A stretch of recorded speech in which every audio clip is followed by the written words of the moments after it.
Welcome to Conscious Movie Reviews. I'm your host, Joy Davis, and here to review Incredibles 2, an animated action and adventure film. Due to collateral damage caused by the Incredibles and Frozone working together to stop the Underminer villain from attacking the city with his out-of-control drill, the public and politicians concluded that all superhero activity was not only destructive but illegal. The Pars and Lucius were forced underground. They needed to be gainfully employed right away because the superhero relocation program was shut down, their only means of financial support. The Par name suggested that the family must live their day-to-day life on par with everyone else that appears average and mediocre because they needed to hide their secret identities.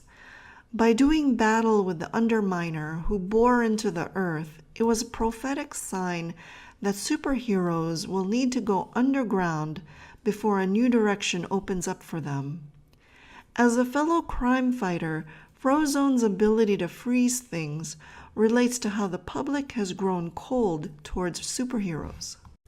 Financial help was offered by Winston Deavor, an enthusiastic fan of superheroes, along with his sister Evelyn, the technical genius behind their telecommunications company, DevTech. They chose Helen as Elastigirl to be a paid advocate for superheroes. Based on their cost analysis studies, Mr. Incredible was too expensive and messy. Helen would show off her heroic deeds that are publicity stunts to regain the public's trust in supers so they can be legal again. Helen gave up her independent feminist attitude of breaking into the male-dominated world of supers to become a homemaker. Evelyn formed a sisterhood with Helen to prop her up as a feminist superhero to be admired. The feminist agenda is about wanting power by demonizing and silencing men. Taking a quote from writer Meg Adamson, she teaches that if we're not careful, we mistakenly unleash our fierceness, calling it feminism. But it's really just angry women unleashing their masculine fathers out into the world as warriors for retribution. The warrior mistakes his sacred purpose as justice. Helen hesitated to accept the job offer. To Bob's dismay, his wife would become the sole breadwinner while he takes care of their 3 kids and all of the household chores. Elastigirl represented flexibility, and Mr. Incredible was about power and taking a hard stance. Many couples are naturally drawn to each other for inner balance. For this couple, it required a reversal of their gender roles. By working for DevTech, Helen became more like her husband, wielding brute strength to apprehend the bad guys. This gave her the balance of being both strong yet flexible. As a stay-at-home parent, Bob was able to drop his usual arrogance and pride to nurture his young family from the heart. He later learned that strength can come from being vulnerable in front of his kids, a show of emotional flexibility. It also taught him that being a good and involved parent is really well-rounded heroism. Some of the perks from Helen's new job included a beautiful home for the family to live in, new speed bike, and a designer superhero suit. Based on the study of somatotypes, Elastigirl's body shape resembled a pear to reveal a sexy bottom and a petite upper body. Characteristically, these types tend to be extroverts who are adventuresome, giving off an air of careless high confidence. The suit she wore was gray with black mixed in. Gray is the color of stability for others to take them seriously. It matched Helen's approach to family and heroic pursuits. Black added a touch of mystery to her persona. By wearing a suit made by a fashion designer, it represented that outer appearances ruled over practicality in order to change public perception. When the suit was slightly torn, it was outer proof that authenticity suited Helen better than her media image that was poorly constructed, easily coming apart at the seams. As for her hairstyle, that's a bob cut, it highlighted that Helen is a go-getter who likes to get to the point in a straightforward and serious way. Her first win with the public was stopping a newly launched hover train that was heading in the wrong direction. She took quick action to halt it on her own without the train engineer's help. He was useless from being hypnotically transfixed by the Screenslaver.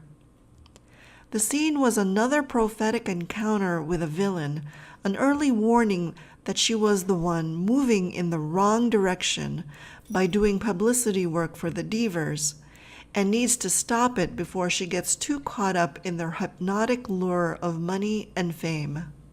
At home, Jack was a handful. Bob witnessed the full range of his superhero abilities after seeing him in a wild fight with an invasive raccoon outside. Lucius stopped by to experience Jack go out of control like a special needs child. He would disappear into another dimension and return, demanding more cookies in the form of a red demon with fangs. Based on the generational studies of Meg Blackburn-Losey, she recognizes that there are distinct groups of evolved children on Earth that are born with special gifts. One of them are the Star Kids. According to Losey, they're physically slim with smaller bodies than most kids, along with bigger heads, small mouths, and rounder eyes. Natural inventors, they lean towards the sciences and technology. They have a loving nature and are stewards of the planet to the point of being in tune with the activities of Earth, like the coming of storms and earthquakes that can be felt by them. Star Kids can exhibit telepathic and telekinetic abilities. They're even aware of other dimensional realities and the beings within them. Jack is a unique representation of these types. Feeling too drained from parenting the kids, Bob called on Edna for help. She kept Jack overnight to observe his gifts as a polymorph and design a specialized suit that would safely keep his 17 super abilities in check. Elastigirl discovered that Screenslaver was using TV screens to broadcast images that placed viewers in a trance. He didn't like that the public are just passive, ravenous consumers in need of protection. She was able to apprehend him, but too easily. Removing his mask, Elastigirl was surprised to see that it was just the pizza delivery man under hypnotic manipulation. Whenever you see a pizza delivery man in a dream, it symbolically means that you may be relaying important messages that you have little to no control of. This was true about Helen being unknowingly used to subject the masses to mind control. Winston Deavor organized a party to celebrate Elastigirl's defeat of the Screenslaver, holding up the villain's suit and goggles as proof. He made a promise before the crowd of supers that they will be legal again. In an upcoming summit with delegates from around the world on board his ship, the Everjust, they would all sign an agreement to make it happen. Helen was uncomfortable at the party, knowing that the Screenslaver was still out there. Evelyn shared with her that she's disappointed in others for being weak like her brother, from relying too much on the supers for their security and preferring a life of ease. Her father was shot by a burglar while attempting to call on help from supers, instead of fleeing to a safe room to save himself. Superheroes, she believed, only made everyone weak. Currently, there's been a rise in authoritarian rulers voted in by the public around the world. During times of economic crisis, and threats of terrorism, the collective favors a dominant leader that's decisive to give them a sense of security. They would even put up with the ruler's morally questionable behavior just to feel safe. When Helen discovered that the screensaver was really Evelyn, goggles were quickly placed over her eyes. She was rendered powerless from being hypnotized, then kept in a freezing chamber. Evelyn wanted Elastigirl's help in keeping supers illegal by sabotaging the summit and staging a catastrophe that would make them look bad before the public. By taking on the persona of the Screenslaver, this was Evelyn's way of scaring people away for being passive and weak. Instead of subjugating the masses, Evelyn can encourage interdependence to recognize that we can all lean on each other out of shared strength without anyone needing to sacrifice themselves or compromise their values. This would create a balanced relationship with supers. Evelyn called Mr. Incredible to save his wife, luring him into a trap.